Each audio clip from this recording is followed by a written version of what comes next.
नमस्कार,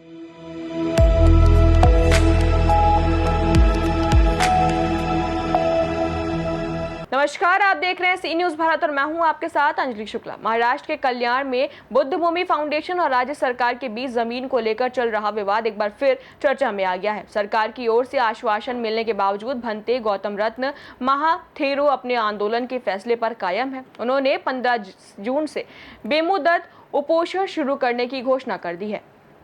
कल्याण के वालधुनी क्षेत्र स्थित बुद्ध भूमि फाउंडेशन की जमीन को लेकर लंबे समय से विवाद चल रहा है। इस मामले में राज्य सरकार की ओर से आश्वासन दिए जाने के बाद भी समाधान नहीं निकल सका है।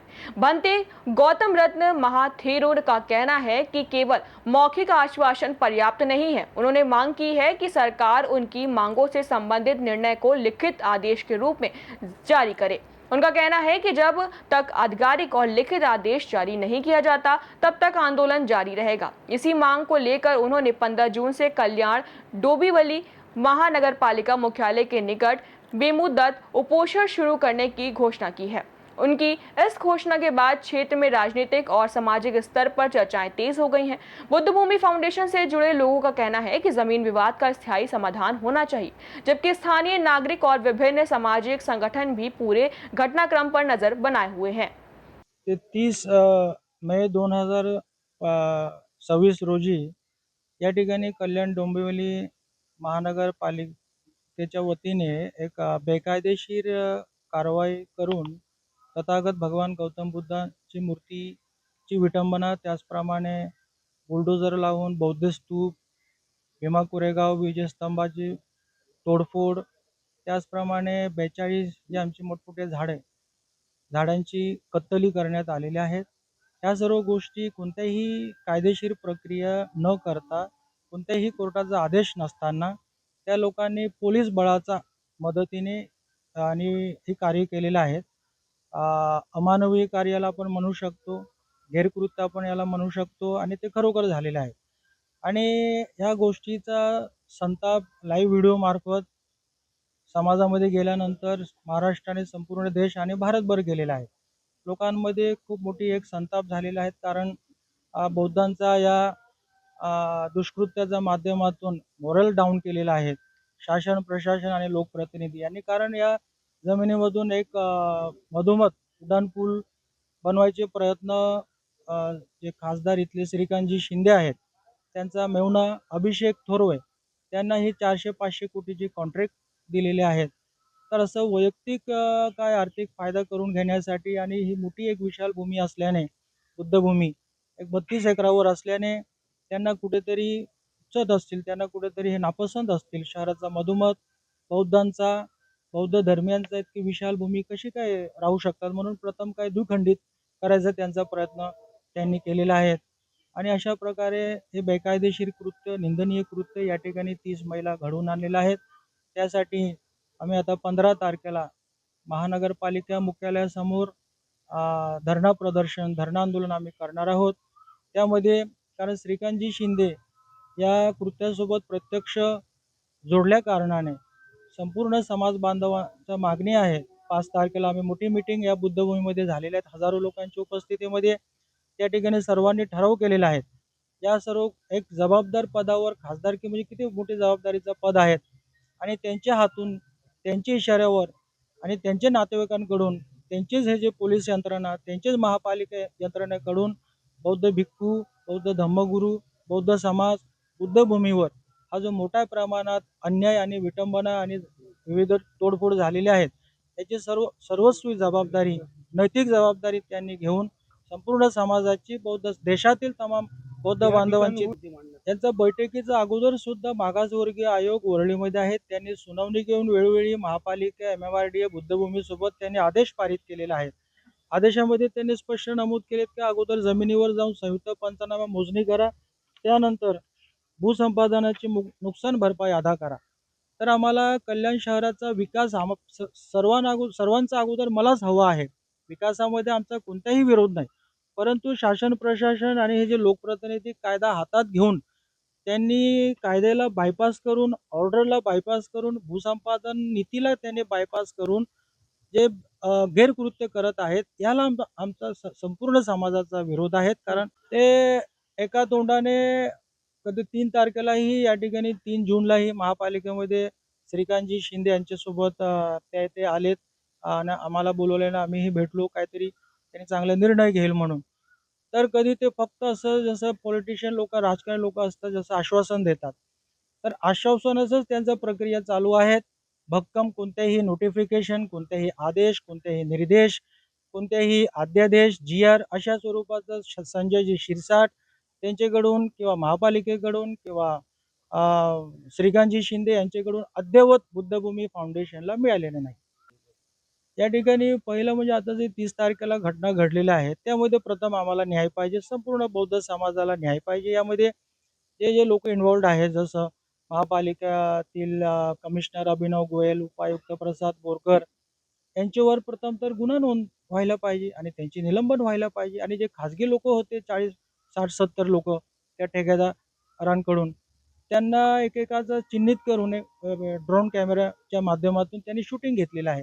त्यांच्यावर सुद्धा गुन्हा नोंद होऊन त्यांनाही शोध घेऊन त्यांचीही अटक व्हायला पाहिजे, ही आमची पहिली मागणी आहे.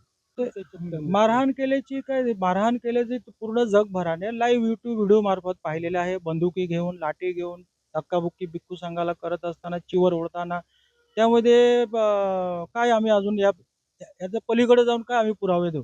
तर आमच्या लोकांनी ते फोटोग्राफ सुद्धा ठेवलेला आहे, ते आम्ही देऊ शकतो. हे सर्व खोटी बातमी आहे. त्यांनी ग्राफिक्स बनवून, पत्रकार परिषद घेऊन, कोणत्याही लेखी स्वरूपात आदेश, निर्देश, अध्यादेश पारित न करता कारण बुद्धभूमीमध्ये इथे आमचे जवळ-जवळ 500 आमचे सभासद आहेत. आम्हालाच प्रथम आनंद होईल. आमच्या हातात असे काय कागदपत्र आल्याने आम्ही या ठिकाणी सर्वांना घेऊन आम्ही जल्लोष करू.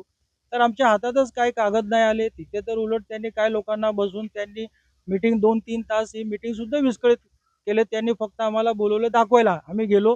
तेवढंच त्यांना दाखवायचं होतं. त्यांनी तिथं अन्य लोकांना बसवून ठेवून मीटिंगसुद्धा व्यवस्थित होऊ दिले नाही. आमच्या बरोबर ऐकलं सुद्धा नाही. आणि आमच्या हातात काय असं लेखी स्वरूपात अध्यादेश, निर्णय, आदेश नाही आहे. म्हणजे हो, आमचे जे मागण्या त्यांच्याकडे लेखी स्वरूपात दिलेल्या आहेत आणि त्यामध्ये दुसरी आहे जसं महानगरपालिकेने खोटी टी-डी-आर देऊन बेकायदेशीरित्या त्यांनी जे नाव महापालिकेचे नाव नोंद करून घेतलेलं आहे वेळोवेळी 2012ला 14ला तर महानगरपालिकेने त्यांचे नाव सुद्धा 7-12 वरून कमी केलं पाहिजे. नियमानुसार त्यांनी नाव काढून घ्यायला पाहिजे. ही सुद्धा आमची एक मागणी आहे. तर आमच्या मागण्या त्यांनी लेखी स्वरूपात आम्हाला द्यावा. आम्ही मग आमचा कोणताही त्यानंतर विरोध राहणार नाही. पुढील भूमिका जोपर्यंत आम्हाला न्याय मिळत नाही अ, तोपर्यंत आम्ही अनिश्चितकालीन कल्याण डोंबिवली महानगरपालिका मुख्यालयासमोर धरणं आंदोलन आमचे चालू राहील. हां, एस-आय-टीचं अगोदर सुद्धा त्यामध्ये अँटी करप्शनने सुद्धा इन्व्हेस्टिगेशन केलेले आहेत आणि त्यामध्ये काही लोकांना पूर्वी सस्पेंड सुद्धा केले अधिकारी. काही लोकांवर अजूनही इन्क्वायरी चालू आहे. तर परंतु हे असताना मधोमध महापालिका आणि त्यांच्याकडून हे थांबवण्यात येते. बरोबर ते इन्व्हेस्टिगेशन नाही करत किंवा ते न्यायिक होऊ देत नाही. कारण महापालिकेला विचारणा करतात, असे-असे तुम्ही रिपोर्ट सादर करा. महापालिका ते बरोबर योग्य रिपोर्ट नाही सादर करत. तर त्यामुळे आता एस-आय-टी मार्फत काय होतो आहे, काय नाही होणार आहे, तो एक भाग आहे, पुढचा विषय आहे. परंतु आता जे काही ज्वलंत विषय झालेला आहे, त्यामध्ये या 30 तारखेचा घटना असतील आणि जो टी-डी-आरचा विषय सर्व प्रूफ 14 तारखेलाही एक मीटिंग झाली 14 मेला त्यावेळीही आम्ही त्यांना सर्व दाखवून दिलेलं आहे. तर ते लगेच त्यामध्ये निर्णय घेऊ शकतात.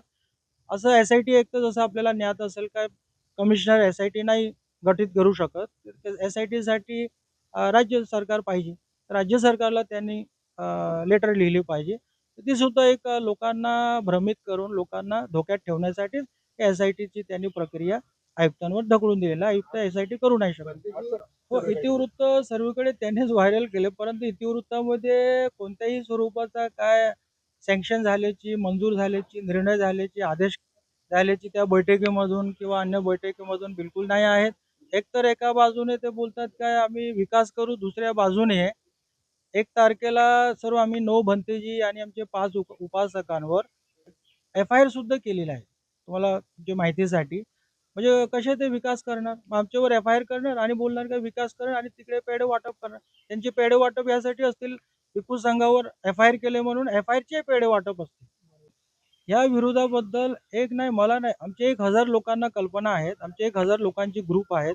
डे टू डे पहिल्याच दिवशी त्यांनी हे तिथे येताना 400-500 पोलीस घेऊन आले. ते आता इकडे बोलत होतो आतमध्ये आणि पूर्ण नाकेबंदी करून आणि परत आमचेच काय जे तथाकथित समाजसेवक त्यांना आणून जोर जबरदस्ती या ठिकाणी ताब्यात घेऊन जमीन पूजा करून तेव्हाही पेढे वाटप करून आणि तरीसुद्धा आम्ही लेखी सुद्धा हरकत घेतली. असं नाही, लेखी हरकत, जमिनीवर हरकत आमची ऐकतच नाही. आम्ही जवळ-जवळ 400-500 पत्रव्यवहार आमच्या या हरकतीच्या दृष्टीने आहेत आणि सह्याद्रीला मीटिंग झालेली आहे 2दा आणि त्यासाठी मग मागासवर्गीय आयोगामध्ये सुनावणी झालेल्या आहेत. अजून काय होईल? काय आणि काय हरकत घेऊ? हो, मुख्य सचिव अ, राजेश कुमार मीना, राजेश कुमार अग्रवाल या दोघांनाही भेटलो. मुख्यमंत्री दरबारात सुद्धा आम्ही आमचे पत्रव्यवहार केलेले आहेत. सर्व बाजूने आम्ही सर्व गोष्टी केलेल्या आहेत. परंतु इथून जे स्थानिक आहेत, त्यांच्या मनामध्ये न्यायिक विचार नसल्याने ही अडचण झालेली आहेत आणि 30 तारखेची ही घटना घडलेली आहे. कल्याण से सी न्यूज संवाददाता दीपक मोरे की रिपोर्ट। अब इस मामले में सभी की निगाहें राज्य सरकार के अगले कदम पर टिकी हैं। 15 जून से प्रस्तावित बेमुदत उपोषण के बीच यह देखना महत्वपूर्ण होगा कि सरकार कोई लिखित निर्णय जारी करती है या फिर विवाद और गहराता है। फिलहाल इस खास खबर में इतना ही। देश और दुनिया की तमाम बड़ी खबरों के लिए देखते रहें सी न्यूज भारत।